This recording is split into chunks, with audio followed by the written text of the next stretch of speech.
నమస్కారం. ఈరోజు ముఖ్యంగా మీ ముందుకు రావడానికి స్థానిక సంస్థల ఎన్నికలు. అయితే మనందరికీ తెలిసిందే, రాష్ట్రం అంతా తెలుసు, దేశం అంతా తెలుసు.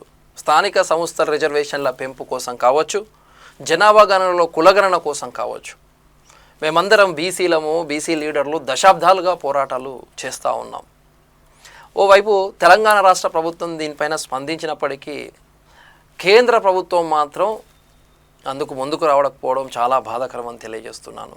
కేంద్రంలోని బీజేపీ ప్రభుత్వానికి అన్ని రకాలుగా సమాధానం చెప్పాల్సిన సమయం ఆసన్నమైందని ఈ సందర్భంగా తెలియజేస్తూ ఉన్నాను. ఎందుకు మీరు స్పందించరు?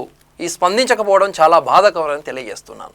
ఇలాంటి సందర్భంలో రాష్ట్ర ప్రభుత్వానికి ప్రత్యేక జీవోతోనే ఏకైక మార్గమని బీసీలు బలంగా నమ్ముతున్నారు. ఎందుకంటే ప్రత్యేక జీవోతోని మాత్రమే స్థానిక ఎన్నికలకు వెళ్ళాలని గతంలో కూడా నేను సూచించాను. ఇప్పుడు కూడా అది ఏకైక మార్గమే. ప్రత్యేక జీవో ద్వారా రిజర్వేషన్ల పెంపుతో ఎన్నికలు జరగాలని తెలియజేస్తూ ఉన్నాను. గతంలో రాష్ట్ర ప్రభుత్వం 2 బిల్లులను అసెంబ్లీలో ఆమోదించింది.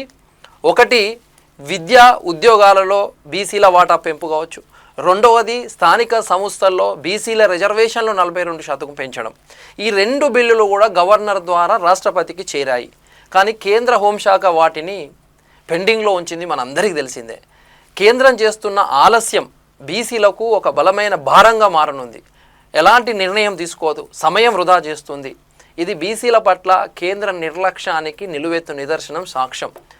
బీజేపీ మొదటి నుంచి బీసీలకు వ్యతిరేకంగా వ్యవహరిస్తున్నది, నిర్లక్ష్యంగా వ్యవహరిస్తున్నది. బీసీ బిల్లును అడ్డుకోవడం అంటే బీసీల రాజ్యాంగ హక్కులను తాకట్టు పెట్టడమే అని నేను ఈ సందర్భంగా తెలియజేస్తూ ఉన్నాను. వారు రాత్రికి రాత్రే అవసరమైతే ఈడబ్ల్యూఎస్ పేరిట 10% రిజర్వేషన్లు ఇస్తారు. మరి బీసీలకు 42% బిల్లును మాత్రం సంవత్సరాలుగా పెండింగ్ ఎందుకు పెడుతున్నానని ఈరోజు ప్రశ్నిస్తూ ఉన్నాను.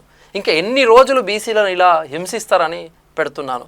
ఈ సందర్భంగా బీసీలు కొట్టే దెబ్బ ఎలా ఉంటుందో తప్పకుండా బీజేపీ ప్రభుత్వం రుచి చూస్తుంది అని ఈ సందర్భంగా నేను తెలియజేస్తూ ఉన్నాను. ఇప్పుడు తమిళనాడు చూసుకున్నట్లయితే 69% రిజర్వేషన్లను 9వ షెడ్యూల్లో చేర్చారు. మరి తెలంగాణ బిల్లును ఎందుకు ఆపుతున్నారు? ఇది నిర్లక్ష్యం కాదా అని నేను సూటిగా మోడీని ప్రశ్నిస్తున్నాను. అణిచివేయాలనే కుట్ర కాదా అని నేను సూటిగా ప్రశ్నిస్తున్నాను. ఇది ఒక బీజేపీ వ్యూహంగా నేను దీన్ని పరిగణిస్తూ ఉన్నాను. రాష్ట్ర ప్రభుత్వము పరిస్థితి చూస్తే స్థానిక ఎన్నికల విషయంలో కోర్టు గడువు కూడా దగ్గరికి వచ్చింది, మనందరికీ తెలిసిందే. ఆ గడువు నిర్ణయం లోపలనే రిజర్వేషన్లతో ఎన్నికలు జరగాలి, లేదంటే ఇది మళ్ళీ వాయిదా పడుతుంది.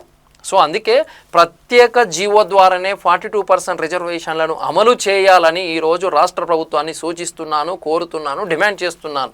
వేరే ఆప్షన్ లేదు. ఇప్పుడు బీజేపీ ప్రభుత్వం బీసీలకు ఎలాంటి మద్దతు ఇవ్వడం లేదనేది స్పష్టంగా క్రిస్టల్ క్లియర్గా అందరికీ అర్థమైపోతూ ఉంది.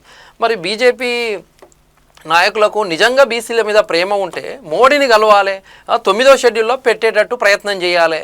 అది చేయకుంటే మాత్రం మీరు చరిత్రలో క్షమించరానిది మీకు చరిత్రలో రాస్తారని తెలియజేస్తున్నాను. గుణపాఠం కూడా చెప్తారని తెలియజేస్తున్నాను.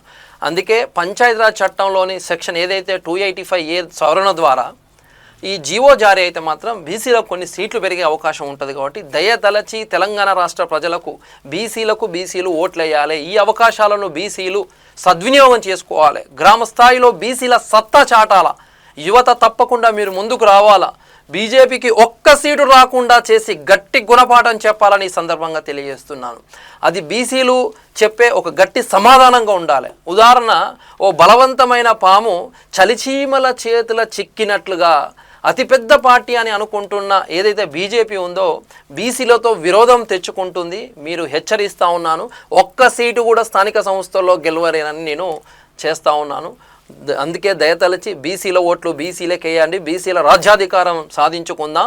స్థానిక సంస్థల్లో బీసీల తడాగా చూపిద్దాం. బీజేపీకి మాత్రం దిగ్బంధన చేయాలా, ఒక్క సీటు కూడా రాకుండా చేయాలని నేను ఈరోజు రాష్ట్ర ప్రభుత్వంలోని బీసీలందరికీ నేను తెలియజేస్తున్నాను.